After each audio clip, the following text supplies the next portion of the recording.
Assalamualaikum, salam sejahtera, salam UTM sejahtera bangsa, salam hidup para erti. Saya Nuashkin binti Arsyad, pada tahun 3 Kejuruteraan Kimia dengan Kepujian, Fakulti Kejuruteraan Kimia dan Kejuruteraan Tenaga. Saya merupakan Presiden Kelab Pemandangan UTM pada sesi 2024-2025. Sebelum ini, saya menjawab jawatan sebagai Setiausaha Agung Kelab Pemandangan UTM sesi 2023-2024. Assalamualaikum, saya Nuraini Syafika binti Baba Banyami, pelajar tahun 3 Ijazah Kejuruteraan Petroleum. Saya merupakan Timbalan Setiausaha Kelab Pemadam pada sesi 2023-2024.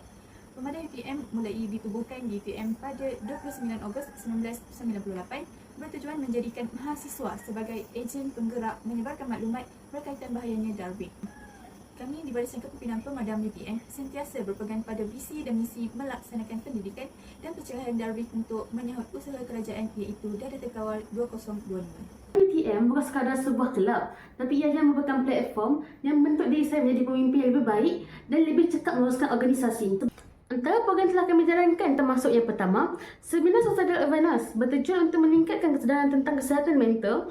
Yang kedua, program hipnoterapi dalam pengurusan ketenangan yang menggunakan bahan bacaan sebagai terapi ketenangan diri. Yang ketiga, program Komuniti Kita Tanggungjawab Kita merupakan program interaktif bersama komuniti Kampung Datuk Sulaiman Menteri. Kami juga tidak bergerak sendiri. Akalkan kolaborasi dengan pelbagai agensi dan organisasi telah banyak membantu diri saya dalam menjalankan program-program ini sekaligus mengajar saya cara berkomunikasi dan bekerjasama dengan cara lebih berkesan.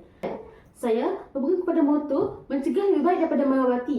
Kesedaran hari ini, kesejahteraan masa hadapan. Pemadam UTM bukan sahaja sebuah kelab, tapi ia merupakan gerakan dalam membentuk pemimpin yang cakna, bertanggungjawab dan juga berwawasan. Bersama-sama, kita bangunkan generasi yang lebih sihat dan bebas daripada ancaman penyalahgunaan darwin. Sekian, terima kasih.